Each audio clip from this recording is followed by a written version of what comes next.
Assalamualaikum warahmatullahi wabarakatuh. Welcome back to my channel. Masih kembali lagi berjumpa dengan saya Mas Begen Leman di channel yang membahas tentang seputar membuat hunian dengan biaya yang hemat dan tentunya tanpa mengurangi kekuatan atau kenyamanan juga safety untuk bangunan tersebut. Oke, langsung saja pada pokok pembahasannya. Pada kesempatan kali ini kita akan membahas tentang pondasi yang sudah pernah saya upload beberapa bulan yang lalu, yaitu pondasi slope gantung. Ada beberapa tipe pondasi yang sudah saya upload. Kesemuanya tidak menggunakan batu bata, tidak menggunakan batu kali, akan tetapi hanya menggunakan sebuah sistem cor, baik yang berupa slope semua atau yang ada bantalan tapi berasal dari atau menggunakan material semen dan pasir. Yang pertama, yang pondasi untuk konstruksi atau untuk bangunan yang rencananya adalah 3 lantai. Pondasi tersebut saya menggunakan ukuran lebar 30, maaf saya ulangi, lebarnya 40 cm, untuk tingginya 120 cm. Bawah pondasi ada cakar ayamnya, masing-masing cakar ayam itu kedalamannya 100 hingga 120, untuk lebarnya 100 atau 1 meter persegi. 120 itu kita bagi dua komponen. Yang bagian bawah itu adukan beton perpaduan antara semen, pasir, dan batu split ukuran 3x5 untuk bagian bawah, dan untuk bagian atasnya yang 50 cm yang 60 cm maksud saya, itu menggunakan batu dengan ukuran 2x3. Terus kemudian salah satu lagi yang sudah saya buat adalah pondasi untuk 1 lantai dengan sistem cor, dan tekniknya sama dengan slope gantung. Jadi kedua pondasi yang sudah saya buat itu semua menggunakan teknik slope gantung atau pondasi tanpa batu kali yang kita buat menggantung atau di atas permukaan tanah.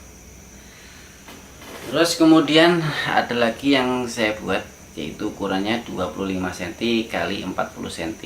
Ini adukannya semua beton atau adukan untuk konstruksi beton ya, slope gantung atau slope-nya itu semua kita buat slope, tidak ada bantalannya. Nah, sedikit saya menanggapi beberapa komentar teman-teman yang ada di video-video tersebut. Ada yang berkomentar bahwasanya pondasi dengan cara seperti ini itu tidak standar. Nah, ketika kita bicara soal standar, saya mempelajari sedikit demi sedikit dari waktu demi waktu. Yang namanya bangunan itu mengalami perubahan tersebut antara perubahan hari ini, esok, dan tahun depan, ibaratnya semua melanggar. Artinya begini, standar pertama akan ditinggal oleh standar yang kedua, standar yang kedua akan ditinggal oleh standar yang ketiga. Standar pertama kuat, standar kedua diciptakan, dan standar pertama dianggap tidak kuat. Standar ketiga keluar, standar kedua dan pertama dianggap juga tidak kuat. Jadi standar itu tergantung pada kebutuhan bangunan tersebut. Jadi yang menilai itu kita. Jadi membuat sesuatu bangunan itu harus kita pelajari bagaimana bangunan itu nantinya akan dibuat seperti apa, baru kita tentukan dari awal. Jadi kita itu banyak yang mengalami kesulitan dalam membangun rumah itu karena kita tidak menyesuaikan bangunan itu keperuntukan dari bangunan tersebut. Oke, menanggapi kembali untuk yang berkomentar tentang pondasi sistem cor ini atau pondasi slope gantung ini tanpa batu kali ini apakah bisa ditempatkan atau dibuat di daerah yang rawan banjir. Daerah rawan banjir itu sama dengan daerah rendah ya. Ada yang berkomentar, saya pernah membalas komentar tersebut, saya bilang bisa, cuman ada triknya atau ada caranya untuk menambah kekuatan daripada pondasi slope gantung tersebut. Jadi untuk daerah yang rawan banjir itu saya rekomendasikan untuk membuat tapakannya dulu. Tapakan itu bisa cakar ayam atau bisa hanya adukan dan campuran batu split ya, hanya untuk tapakannya saja. Minimal dalam bangunan itu kalau misalnya 8x12 atau 7x11, 12 dan sebagainya, itu minimal ada 10 tempat atau 10 tapakan ya, di setiap sudut luar dan di sudut tengah. Minimal ada tapakannya itu untuk membantu agar pondasi ini bisa bertahan, tanah yang ditumpanginya tidak miring, tidak terjadi miring gitulah. Tapi sebenarnya untuk miring itu hal yang susah, tapi apa salahnya sih kalau kita mengantisipasinya seperti itu, dan itu pun tidak makan biaya banyak. Jangan takut, itu tidak makan biaya banyak.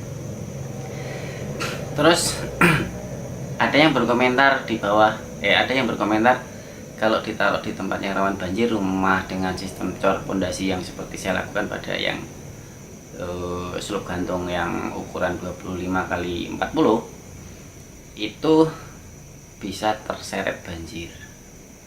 Ya, jawabannya begini, bisa saja terseret banjir, nggak ada yang nggak mungkin di dunia ini, semuanya serba mungkin. Kalau misalnya bangunan itu ada pada lokasi ya, misalnya 100 hektar, terus kemudian tidak ada bangunan, tidak ada pohon-pohon, terus hanya adanya rumah itu tok, ya mungkin bisa jadi. Kalau dia berdiri di atas tanah yang rawan banjir terus kemudian di situ banyak rumah, ya otomatis dia nggak akan tergeser. Kalaupun akan tergeser, itu semuanya akan tergeser, tidak akan hanya rumah itu aja. Nah, juga ada yang berkomentar kalau ini dibuat di daerah Kalimantan sono, itu tidak akan bisa bertahan lama, pasti akan terjadi retak atau pecahan di semana-mana. Pertama, pecah itu karena getaran, misalnya di pinggir jalan lintas yang getarannya itu berkontinu terus menerus gitu kan, itu bisa menjadi retak apabila kita tidak memikirkan atau kekuatan dari pondasi tersebut. Terus di daerah yang rawan gempa, tanahnya meletek, bukan hanya gempa ya, musim kemarau juga bisa mengakibatkan apabila tanahnya bisa pecah, jika juga pondasi juga bisa mengikuti untuk pecah. Untuk tahun pertama mungkin tidak, tahun kedua, ketiga dan seterusnya pasti akan ikut pecah. Jadi untuk mengatasi itu semua maka ada pondasi slope. Jadi pondasi slope itu bukan dicetuskan oleh tukang-tukang ecek-ecek, enggak. Mereka yang sudah berpengalaman, mereka yang sudah punya ilmunya, maka membuat pondasi slope gitu loh. Sementara kita menggunakan pondasi batu bata, batako atau batu kali, tetap pada ujungnya di atasnya adalah slope. Kekuatannya itu di slope itu. Sementara batu bata, batu kali itu sebagai peninggi konstruksi pondasi. Standar itu kan berbeda-beda, karena konstruksi bangunan semakin hari semakin berkembang, semakin hari semakin banyak lagi trik-trik atau cara-cara yang timbul, cara-cara yang ada. Maka kita sebagai masyarakat awam atau masyarakat yang kurang banyak banyak pengalamannya, kita tentunya harus mengosongkan diri. Ibarat gelas, kita buang dulu isinya, kita terima air-air yang baru, ilmu-ilmu baru, supaya kita tidak tertinggal. Karena itu tadi, semua itu ada caranya. Kita pelajari dulu, pertama adalah tanahnya. Nah, sedikit trik bocoran untuk mengukur tanah. Jadi slope gantung itu tetap gali loh ya, gali tapi nggak banyak, jadi tergantung kondisi tanah di masing-masing tempat. Caranya seperti ini, kalau misalnya kita itu mau memondasi di suatu titik, kita siapkan air 1 ember atau kurang lebih 30-20 liter ya. kemudian kita tumpahkan pada satu titik yang sudah kita bikin. Misalnya kita korek dulu ya, kita buang sedikit tanahnya yang bagian atas, sedikit aja, yang agar air itu ketika ditumpahkan tidak melebar kemana-mana. Kita tunggu sampai 2 jam kemudian. Kalau dia masuknya 1 jengkal ya kita gali 1 jengkal. Kalau dia masuknya 4 jengkal ya kita gali 4 jengkal. Tapi tidak mungkin masuknya itu paling cuma 2 jengkal. Kenapa itu dilakukan seperti itu? Ini sebenarnya tes yang dirahasiakan oleh beberapa arsitek, atau ini tes yang dirahasiakan sebenarnya. Tes sederhana yang mereka bisa menjualnya mahal. Trik ini saya bocorkan di sini. Ini trik yang paling sering digunakan adalah seperti itu. Jadi air ditumpahkan di situ, kemudian di situ dalam jangka waktu 2 jam sampai mana air itu meresap. Kalau misalnya yang meresapnya 1 jengkal ya digalinya cuma 1 jengkal. Itu untuk sulup gantung itu sebenarnya seperti itu caranya. Bukan lalu di atas tanah telak itu, enggak loh. Ada caranya. Caranya seperti itu tadi.